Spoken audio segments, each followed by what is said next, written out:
3월은 말씀을 듣고 지키어 또 결실하는 그러한 달입니다. 우리 교회 성도의 6대 의무 가운데 세 번째 의무인 말씀 생활에 대해서 우리가 3월 한 달 동안 살펴보면서 사순절을 말씀 가운데 보내는 그러한 성도들이 되시기를 간절히 원합니다.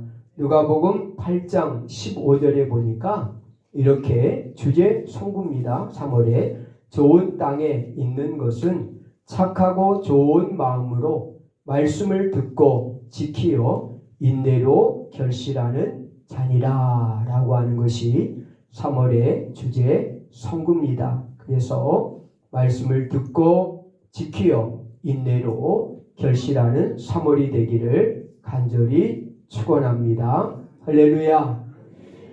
오늘 이 본문은 너무나 우리가 잘 아는 그러한 내용입니다. 베드로의 부르심, 그리고 또 예수님께서 베드로를 만나는 그러한 장면을 보게 됩니다.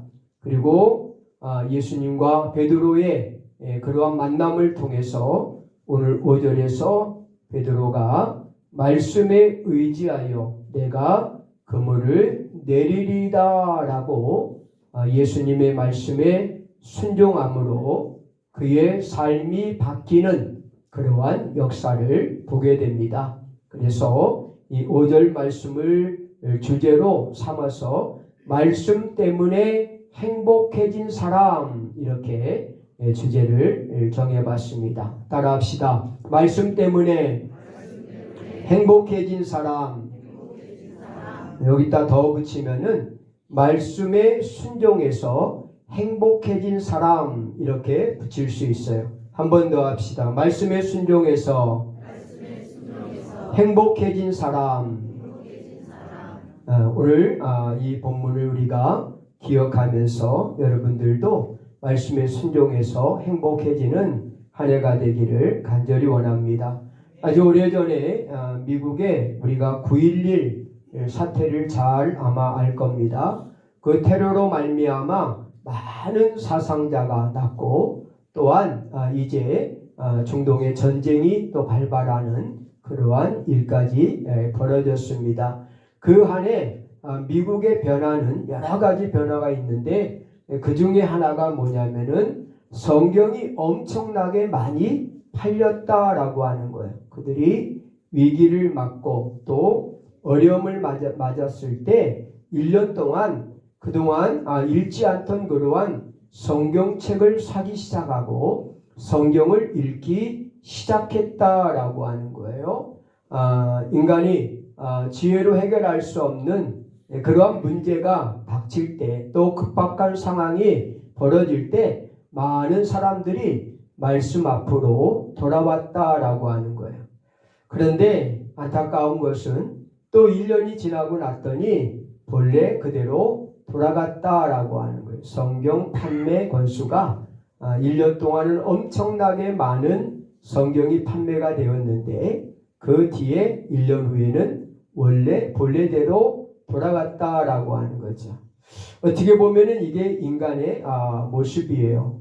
환경이 어려울 때, 또 급박한 위기가 올 때는 하나님을 찾고 또 하나님의 도우심을 구하지만은 또 원 상태대로 또 평안을 누리고 또 안정이 되면은 하나님을 또 잊어버리는, 또 멀어지는 그러한 관계성을 우리 인간의 모습 가운데 느끼게 됩니다.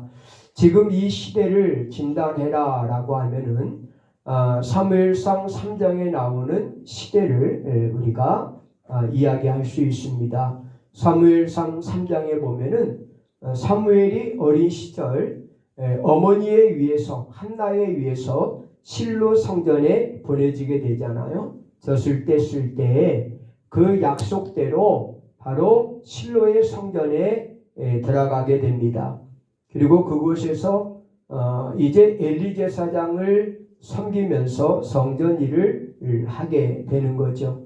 그런데 그 시대를 바로 사무엘상 3장에 보니까 여호와의 말씀이 희귀하여 라고 이렇게 표현하고 있어요.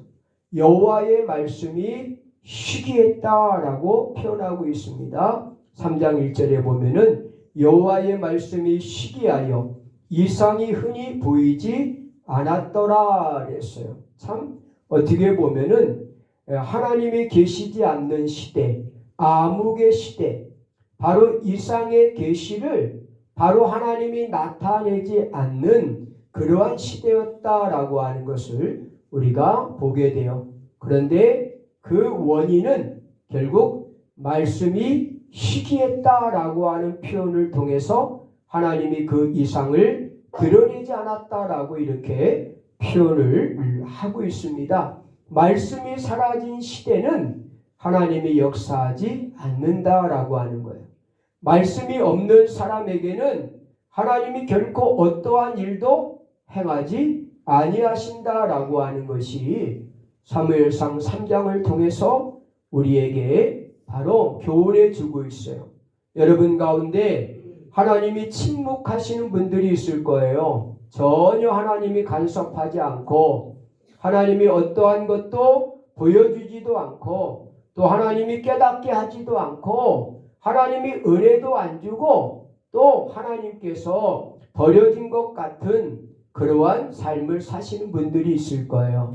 이분들의 원인이 결국 말씀이 없다라고 하는 거예요. 말씀이 없다 보니까 하나님은 그 말씀을 통해서 이상을 보여주고 그 말씀을 통해서 환상을 보여주고 그 말씀을 통해서 믿음을 주시고 그 말씀을 통해서 하나님의 뜻을 깨닫게 하는데 바로 그 말씀이 없으니까 바로 이와 같이 하나님이 역사할 수가 없었다라고 하는 거예요. 그래서 이 사무엘이 어렸을 때 그 시대가 영적으로 암흑의 시대, 말씀이 시기하여 바로 이상이 흔히 보이지 않는 하나님이 역사하지 않는 시대였다라고 하는 것이죠. 오늘날 우리의 시대가 우리가 말씀이 어디서나 선포되고 또 TV를 틀면은 방송 몇 개가 계속 하루 종일 찬양을 하고 말씀을 이렇게 선포하지만은 그러나 그 말씀의 은혜를 받고 또 그 말씀대로 살려고 하는 그러한 성도들이 그리 많지 않다라고 하는 거예요. 우리의 육신의 배고픔은 금방 느끼잖아요. 배가 고프면 기력이 떨어지고 허기가 지고 그러잖아요. 바로 우리의 영혼도 말씀을 먹어야만이 우리가 힘을 낼 수 있는데 바로 우리의 영혼에 그러한 굶주림, 그 메마름을 느끼지 못하는 사람들이 많이 있어요. 그래서 예수님은 우리에게 이렇게 말씀하고 있어요. 사람이 떡으로만 살 것이 아니라 하나님 입에서 나오는 모든 말씀으로 살 것이다. 마태복음 4장 4절에 보니까 예수님께서 우리에게 하시는 말씀이에요. 사람이 밥으로만 살지 말라. 일용할 양식으로만 살지 말라. 바로 하나님 입에서 나오는 말씀으로 살아야 된다라고 하는 말씀을 예수님께서 바로 시험을 당하실 때 그 사탄을 향하여 마귀를 향하여 예수님께서 하신 그러한 말씀입니다. 시편 기자의 고백을 보면은 시편 119편 103절에 보니까 주의 말씀의 맛이 내게 어찌 그리 단지요 내 입의 꿀보다 더 하나이다 라고 이렇게 고백을 하고 있어요. 여러분 가운데에 바로 하나님의 말씀의 맛이 이렇게 꿀송이처럼 꿀처럼 그 입에 다신 분들이 있어요? 아마 그런 분들은 은혜 안에 있는 분들이고 늘 은혜를 받고 살아가는 그러한 분들입니다.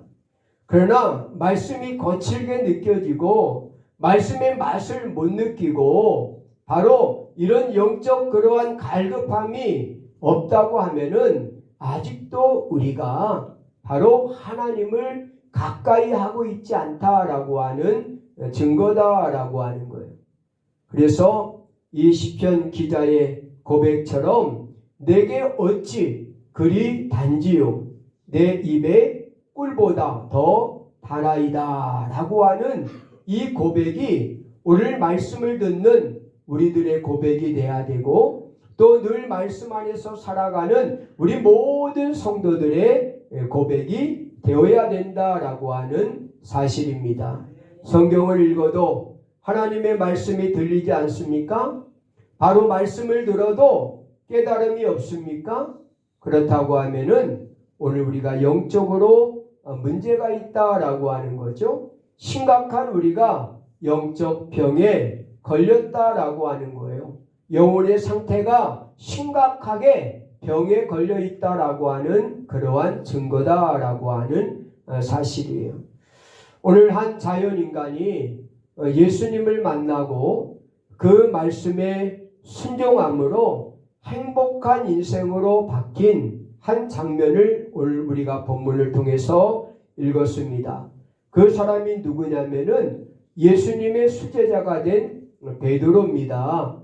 예수님이 가시는 곳곳마다 예수님에게 말씀을 듣고 또 병고침을 받기 위해서 수많은 사람들이 따라다녔어요. 얼마나 사람들이 많이 인산인해를 이루면서 모였는지 예수님이 배를 타고 바로 호숫가에 나가서 말씀을 전할 수밖에 없도록 많은 사람들이 몰려왔어요. 그때 예수님께서 바로 두 배의 어부들이 내려서 이제 고기를 잡지 못하고 그 그물을 손질하고 있는 모습을 보면서 그 한 배를 바로 이제 이 호숫가에 띄웠습니다. 그 배가 누구의 배냐? 바로 시몬 베드로의 배였던 거죠. 예수님은 말씀을 전하신 후에 베드로에게 이렇게 말씀하십니다. 깊은 데에 가서 그물을 내려라 라고 이렇게 이야기를 해요. 바로 상식적으로는 깊은 데에 그물을 내리면은 고기들이 그 그물이 내려가는 그러한 시간에 의해서 고기들이 다 도망가 버려요. 그렇기 때문에 깊은 데에 그물을 던지는 것은 상식적으로 이해가 되지 않는 것이었어요.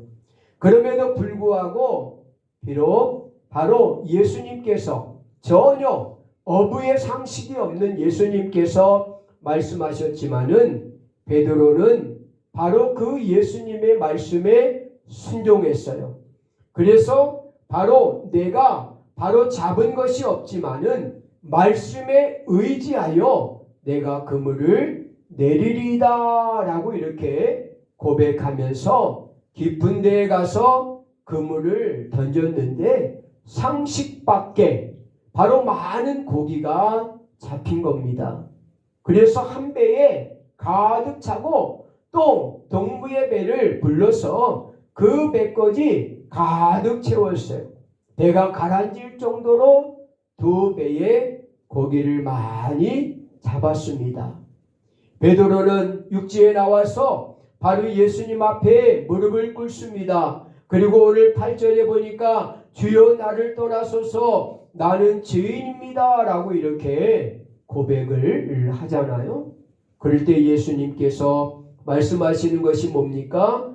이제 바로 너로 하여금 사람을 취하는 어부가 되게 하겠다. 사람을 낚는 어부가 되게 하겠다라고 이렇게 말씀하십니다. 그럴 때 베드로가 모든 것을 버려두고 예수님을 따랐다라고 이렇게 말씀을 하고 있어요. 오늘 왜 베드로가 이렇게 갈릴리 어부, 바로 맨날 거의 고기도 못 잡는 그러한 어부였지만은 이렇게 예수님의 수제자가 되고 능력 있는 그러한 사람이 될 수가 있었던 비결이 무엇일까? 바로 예수님과 베드로가 만났던 그러한 만남의 그러한 꼭지점이 뭐냐면은 말씀의 순종함을 통해서 바로 베드로와 예수님이 연결이 된다라고 하는 거예요. 만약에 베드로가 예수님이 깊은 데 가서 그물을 내려라 라고 할 때에 아이 상식 밖의 사람이네. 응? 당신이 고기를 얼마나 잡아봤어? 우리는 여기서 잔뼈가 굳은 사람이야 하면서 아마 웃긴 소리 한다고 아주 힘들어 죽겠는데 고기도 못 잡았는데 하고 만약에 그것을 무시해 버렸다고 하면은 예수님과 베드로가 과연 바로 만날 수가 있었을까요? 그냥 수많은 사람들 가운데 스쳐가는 사람에 불과했을 거예요.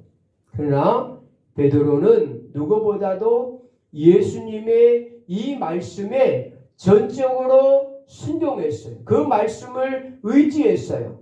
그리고 순종했을 때 하나님의 역사가 나타나게 되었다라고 하요. 자, 말씀에 순종한 베드로는 어떻게 행복한 사람이 될 수가 있었을까? 첫째로 베드로는 주님의 말씀 때문에 하나님의 기적을 바로 맛보게 되었다라고 하는 거예요. 하나님의 기적을 맛보게 되었다라고 하는 거죠. 오늘 6절과 7절에 보면은 고기 잡은 것이 심이 많아 그물이 찢어지는지라 동무들에게 손짓하여 와서 도와달라 하니 그들이 와서 2배의 채움에 잠기게 되었더라 라고 이렇게 말씀을 하고 있어요. 베드로가 하나님의 말씀에 순종했더니 바로 하나님의 기적을 보는 기적을 체험하는 역사를 우리가 보게 됩니다. 말씀에 순종할 때 기적의 역사를 체험하게 된다라고 하는 사실이에요. 어느 때보다 이 시대에는 우리 자녀들에게 이런 체험이 필요한 시대가 아닌가. 왜? 웬만해서는 믿으려고 하지 않아요. 우리 자녀들. 우리 청년들도 웬만해서는 믿으려고 하지 않아요. 그들에게 확실하게 믿게 하는 방법은 그들이 기적을 체험하는 거예요. 바로 예수님을 체험하는 방법뿐이 없어요. 그 체험을 통해서 그들이 확신을 가질 수가 있다라고 하는 거예요. 예수님이 첫 번째에 여러분 기적이 뭔지 아십니까? 가나의 혼인잔치잖아요. 그 혼인잔치에서 바로 이제 엄마와 함께 혼인잔치에 갔는데 그만 포도주가 떨어져 버린 거죠. 낭패지요. 바로 잔치집에 포도주가 떨어졌다라고 하는 잔치를 망친 거예요. 그런데 그때 어머니가 와서 이야기합니다. 예수님께 여기 이 집이 지금 잔치가 엉망이 됐다. 포도주가 다 떨어져서 지금 난리다 라고 할 때 바로 예수님께서 뭐라고 하십니까? 그 하인들 종들에게 그 항아리에 물을 떠다 부어라 라고 이야기하잖아요. 그럴 때 하인들이 만약에 무슨 일 힘들게 우리한테 왜 자꾸만 이런 일을 시켜요? 왜 물을 떠다 누라 그래요? 라고 아마 했다고 하면은 그 기사와 이적은 이루어지지 않았을 거예요. 그런데 그 하인들이 바로 그 물을 떠다 부었어요. 그럴 때 바로 그 항아리에서 떠나오는 그 물들이 포도주로 변하는 역사가 있게 되었어요. 요한복음 2장 9절에 보니까 연회장은 물로 된 포도주를 맛보고 어디서 났는지 알지 못하되 물 떠온 하인들은 알더라. 물을 떠와서 부었던 하인들은 알게 되었어요. 그들의 순종을 통해서 바로 예수님의 말씀의 순종을 통해서 가나안 혼인잔치에 놀라운 기적의 역사가 일어나게 되었다라고 하는 사실입니다. 하나님은 이런 기적도 행하지만은요, 또 요한계시록 3장 10절에 보면은 내가 나의 인내의 말씀을 지켰은즉 내가 또한 너를 지켜 시험의 때를 면하게 하리라 그랬어요. 하나님은 그런 기적만 보여주시는 것이 아니라 하나님께서 바로 시험의 때, 고난의 때, 어려움의 때, 위기의 때에 하나님이 지키시는 그러한 은혜를 우리에게 베풀어 주신다라고 하는 것. 이것도 기적이에요. 여러분 그렇지 않습니까? 시험의 때, 이 시험의 때라고 하는 것은 고난의 때, 어려운 그러한 위기의 때에 하나님께서 말씀을 지킨 자들, 그 말씀대로 순종한 자들에게는 바로 그 시험의 때를 면하게 해주시겠다. 다시 말하면 그들을 지키고 보호해 주시겠다라고 하는 사실이에요. 우리 자녀들은 기억해야 돼요. 하나님의 말씀을 지키는 자들을 하나님이 지켜주신다는 거예요. 보호해 주신다는 거예요. 그 시험을 이길 수 있도록 하나님이 함께 해주시겠다라고 약속을 하고 있습니다. 또 그런가 하면은 바로 시편 119편 100절에 보니까 하나님께서 내가 주의 법을 지킴으로 나의 명철함이 노인보다 승하게 되었다라고 고백해요. 다시 말하면은 바로 우리 자녀들에게 명철함, 지혜를 주시겠다라고 말씀하고 있어요. 새학년, 새학기를 출발하는 우리 자녀들에게 가장 필요한 것이 뭐라고 생각합니까? 바로 지혜예요, 지혜. 바로 학교에 적응할 수 있는 지혜, 친구들을 잘 사귈 수 있는 그러한 지혜, 또한 공부할 수 있는 그러한 지혜. 그런데 그 지혜를 하나님께서 어떻게 해주시느냐? 주의 법도를 지킴으로, 하나님의 말씀에 순종함으로 그 명철을 노인들보다 더 바로 승하게 해주시겠다. 그 노인들이 그동안 축적해 놓은 경험과 그 지식보다 하나님께서 하나님의 말씀을 가까이 하는 자들에게는 그와 같은 그러한 그들보다 더 바로 귀중한 바로 지혜를 하나님이 주시겠다라고 약속을 하고 있는 것을 우리가 보게 됩니다. 그런가 하면은 신명기 18장 1절서부터 8절에 보면은 우리가 너무나 잘 아는 말씀이죠. 말씀을 지켜 행하는 자들에게 하나님이 복을 주시는데 어떠한 복을 주시느냐? 세계 모든 민족 위에 뛰어나게 하실 것이다. 머리가 되는 그러한 복, 많은 자들 위에 머리가 되는 복을 하나님이 주시겠다고 약속했어요. 우리 자녀들이 하나님의 말씀을 듣고 삼가 지켜 행하면은, 그 명령을 지켜 행하면은 모든 세계 모든 민족 위에 뛰어나게 해주실 것이다 라고 약속을 했습니다. 오늘 베드로는 말씀에 순종해서 기적을 경험했어요. 모두가 놀랐어요. 어떻게 이렇게 많은 고기를 잡을 수 있었을까? 그 이유는 결국 바로 그 말씀에 순종했기 때문에 그와 같은 그러한 축복을 누리게 되었다라고 하는 사실이에요. 또 아울러서 두 번째로 베드로는 하나님의 말씀에 순종해서 자신이 죄인임을 깨닫게 되었다라고 하는 사실이에요. 바로 엄청난 고기를, 그 기적을 체험한 이후에 바로 베드로는 예수님 앞에 무릎을 꿇습니다. 8절에 보니까 시몬 베드로가 이를 보고 예수의 무릎 앞에 엎드려 가로되 주여 나를 떠나소서 나는 죄인이로소이다 라고 고백을 해요. 어떻게 보면은 바로 베드로는 오늘 예수님의 말씀에 순종함으로 자신이 죄인임을 깨닫게 되었어요. 오늘 예수 믿는 그러한 믿음의 첫 번째 관문이 뭔지 아십니까?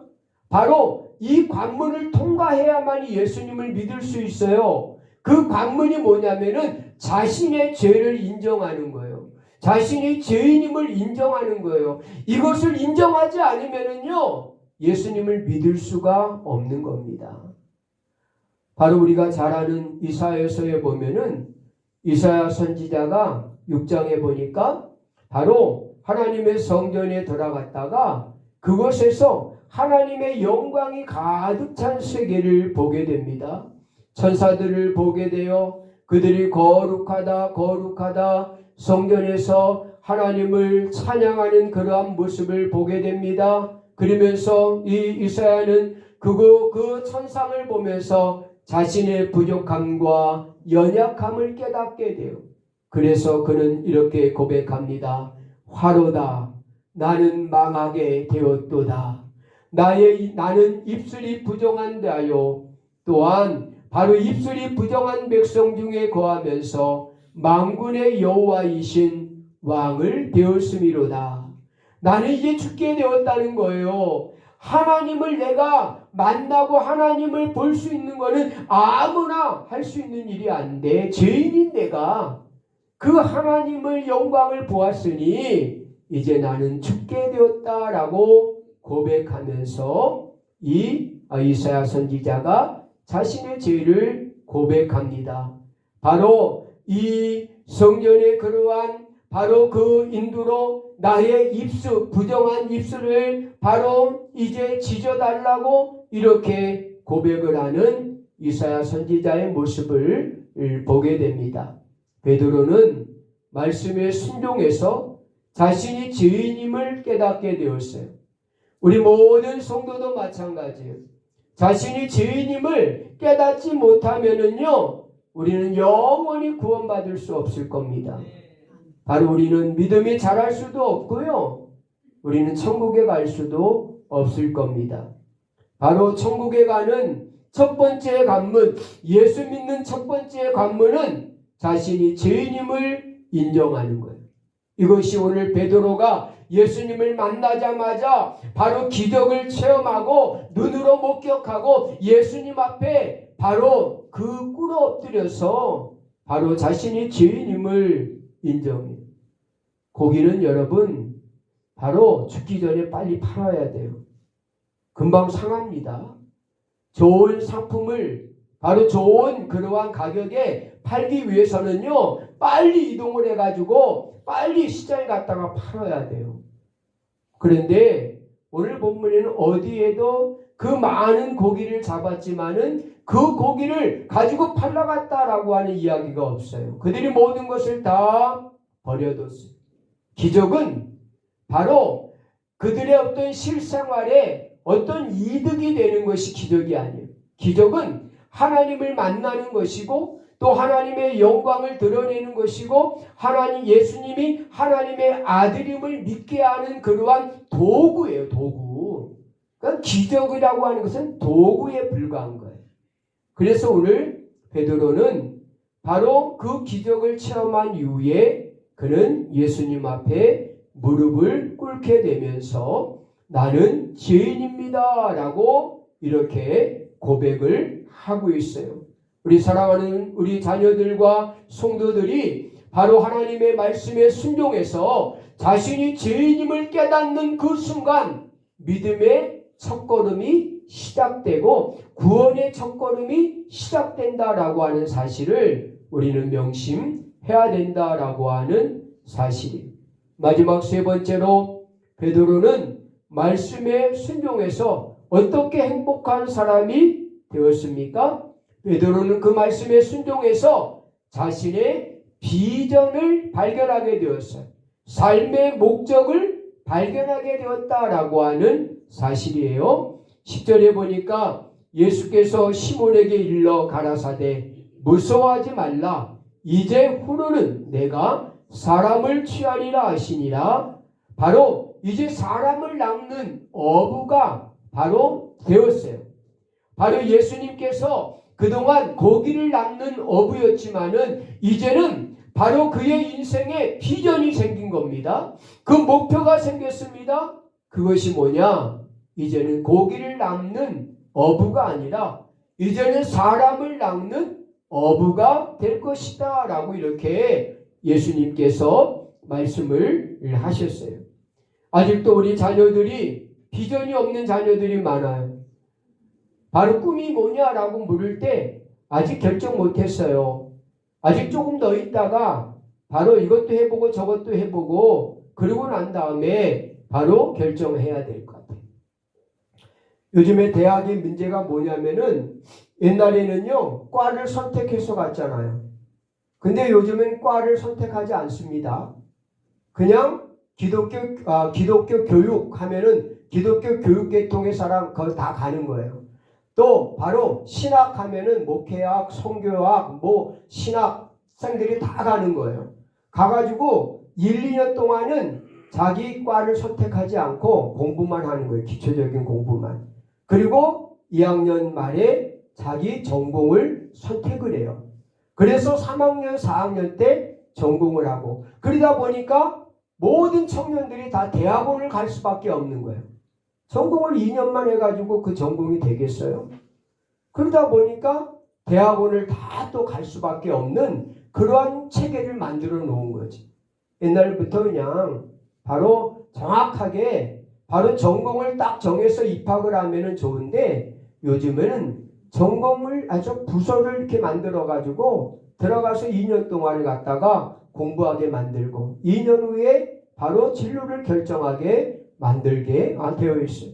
그러다 보니까 2년 동안 우리 청년 대학생들이 얼마나 고민이 많은지 몰라요. 이것도 해보려고 그러고 저것도 하고 싶고, 그런 경우들을 우리가 많이 보게 됩니다. 아직도 여러분들 비전 없어요? 바로 아직도 꿈이 없습니까? 아직도 목표가 없어요? 나는 이제 나이가 많아서 내가 무슨 꿈이 있어요? 내가 무슨 비전이 있어요? 라고 이렇게 묻는 분들도 아마 있을 겁니다. 오늘 바로 베드로는 말씀의 순종함을 통해서 그는 바로 자신의 비전을 알게 되었어요. 바로 목표를 알게 되었어요. 존재하는 이유를 알게 되었다라고 하는 거예요. 사랑하는 성도 여러분, 그렇습니다. 아직도 꿈이 없고 목표가 없고 비전이 없다고 하면은 하나님의 말씀에 여러분 순종해 보세요. 하나님의 음성에 귀를 기울여 보세요.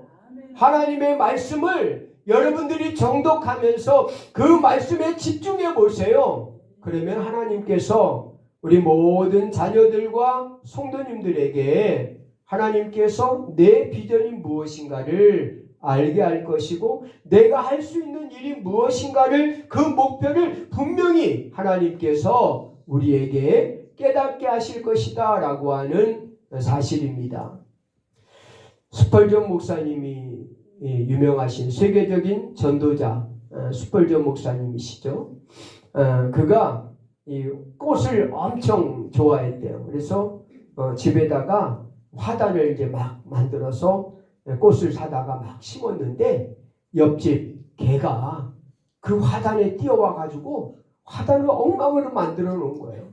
그러니까 이 스펄전 목사님이 나가서 화가 난 거예요. 그냥 막 소리를 지르고, 그리고 옆에 보니까 작은 그러한 나무 토막이 있길래 나무 토막을 씩 던지면서 쫓아내려고 던졌는데, 도리어 그 개는 그 나무 토막을 물고 꼬리를 치면서 와가지고 이 스펄전 목사님에게 나무 토막을 갖다 놓더래요. 그 이유가 뭘까요? 이 개는 지금 뭔가 던지면 가서 물고 오는 훈련을 받은 개예요. 그러니까 스펄전 목사님이 어안이 벙벙한 거죠. 자기는 화를 내고 그 꽃밭 망가뜨렸다고 막 난리를 쳤는데, 그 개는 꼬리를 치면서 내가 던진 그 나무 토막을 물고 와서 내 앞에 갖다 놓더라는 거죠. 그래서 이 스펄전 목사님이 그랬대요. 야, 너는 괜찮다. 이제 꽃밭에 막 들어와서 이제는 활기치고 다녀도 내가 뭐라고 할지 알 테니까 들어오라고 그랬대요. 그러면서 스펄전 목사님은 깨닫게 되었습니다. 우리의 인생의 삶에도 하나님의 심판과 하나님의 고통, 또 건강에 대한 문제 여러 가지로 우리가 어려움을 당할 수 있어요.